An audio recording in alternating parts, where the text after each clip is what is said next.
ہم 14 اگست کو یوم آزادی مناتے مناتے یہ بھول گئے کہ پاکستان کا پہلا یوم آزادی 15 اگست 1947 کو منایا گیا تھا۔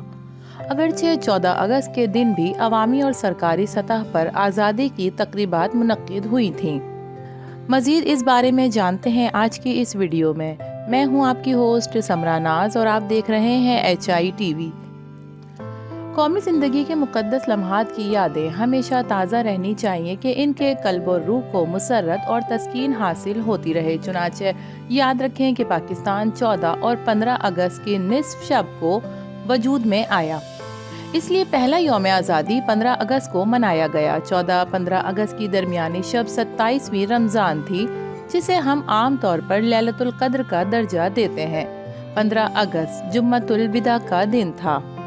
ان تمام قرائن نے مل کر آزادی کا ایسا جذبہ پیدا کر دیا جو بعد ازاں کبھی نصیب نہ ہو سکا۔ وائسرائے معاون بیٹن 13 اگست کو کراچی پہنچے تھے۔ ان کے تعصبانہ رویے کی بنا پر قائد اعظم ان کے استقبال کے لیے ایئرپورٹ نہیں گئے، جس سے وائسرائے رنجیدہ رہا اور اس کے ملٹری سیکریٹری نے اس پر 2-3 بار اظہار ناراضگی بھی کیا۔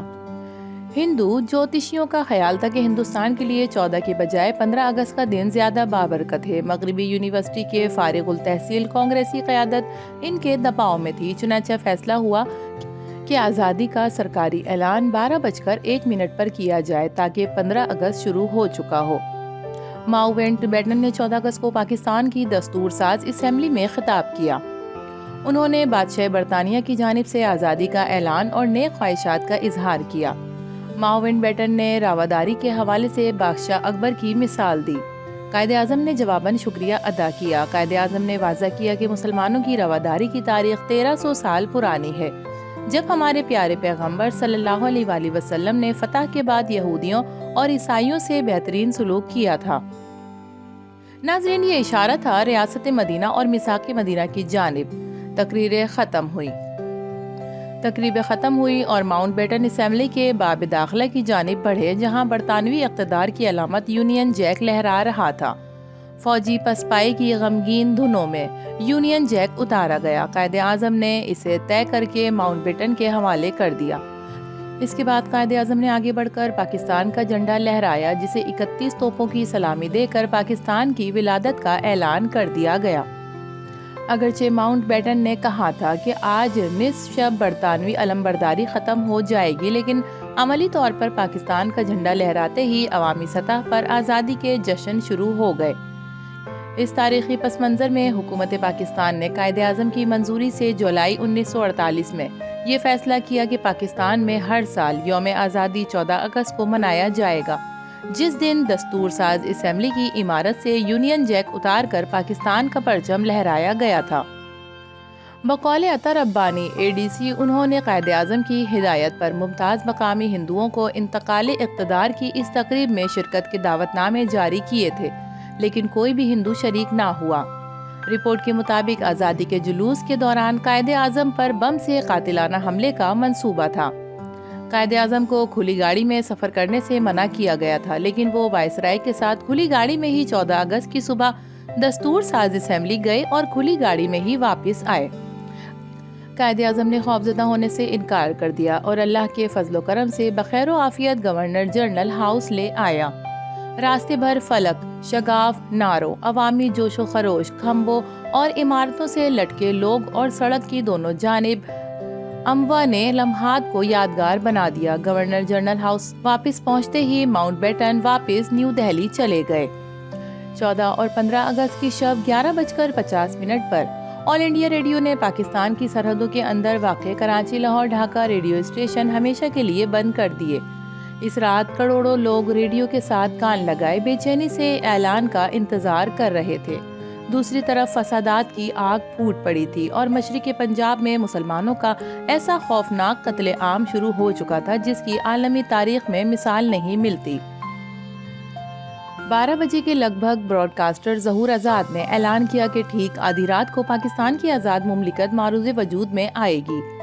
12 بجے جب انگریزی میں ظہور آزاد نے اعلان کیا تو پاکستان براڈ کاسٹنگ سروس نے پہلے اردو میں مصطفیٰ حمدانی نے یہی الفاظ دہرائے تو پوری قوم جھوم اٹھی۔ اس کے بعد مولانا ظاہر قاسمی نے سورۃ الفتح کی پہلی 4 آیات کی تلاوت کی، جس کا ترجمہ یہ ہے کہ اے نبی صلی اللہ علیہ وآلہ وسلم، ہم نے تمہیں کھلی فتح عطا کر دی تاکہ اللہ تمہاری اگلی اور پچھلی کوتاہی سے درگزر فرمائے اور تم پر اپنی نعمت کی تکمیل کر دی۔ لیکن ہم نے بحیثیت قوم اس نعمت کی تکمیل کا جو حشر کیا وہ 7 دہائیوں پر محیط دردناک داستان ہے۔ ہم نے اسلامی قدروں کو پامال کر کے لوٹ مار، رشوت خوری، قتل و غارت گری، کمیشن خوری، شراب اور جنس پرستی، جھوٹ، بے انصافی اور عوامی استحصال کا غدر برپا کر رکھا تھا، اور گلا پھر بھی اللہ تعالیٰ سے ہے۔ نعمت ملی تو اس کی پاسداری کے کچھ اصول بھی ہوتے ہیں۔ نعمت پرستی ہے تو اپنے ساتھ آزمائش بھی لاتی ہے۔ اب جانتے ہیں کہ آزمائش کیا ہے۔ آزمائش شکر بجا لانے اور خدائی حدود کے اندر رہنے کی۔ دراصل خلوص نیت سے اللہ پاک کی نعمت کا شکر بجا لانا بذات خود تقاضا کرتا ہے کہ ہم رضا الہی کے لیے ان حدود اور قیود کو پامال نہ کریں جو اللہ نے متین کر رکھی ہے۔ لیکن ذرا غور کیجئے، ہم نے شکر بجا لانے کے بجائے ہر وہ کام کیا جو رضا الہی کے بجائے غضب الہی کو دعوت دیتا ہے۔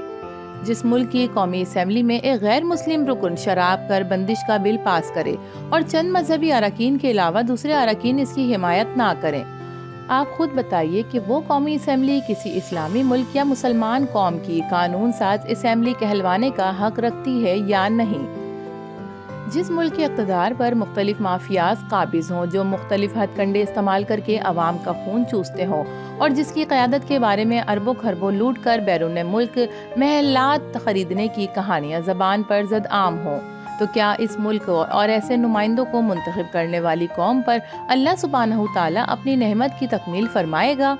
اللہ پاک نے کھلی فتح عطا کر دی، یقیناً کر دی، لیکن ہمارے کارناموں کے اعمال نے نیت کی تکمیل نہیں ہونے دی۔ اسی کے ساتھ ہی اپنی ویڈیو کا اختتام کرتے ہیں۔ آپ کو بتاتے چلیں کہ آج کی ویڈیو آپ کے سامنے ڈاکٹر صفدر محمود کے بلاگ کے ریفرنس سے پیش کی گئی تھی۔ امید کرتے ہیں یہ ویڈیو آپ کو پسند آئی ہوگی۔ ویڈیو کے بارے میں اپنے خیالات کا اظہار کیجیے۔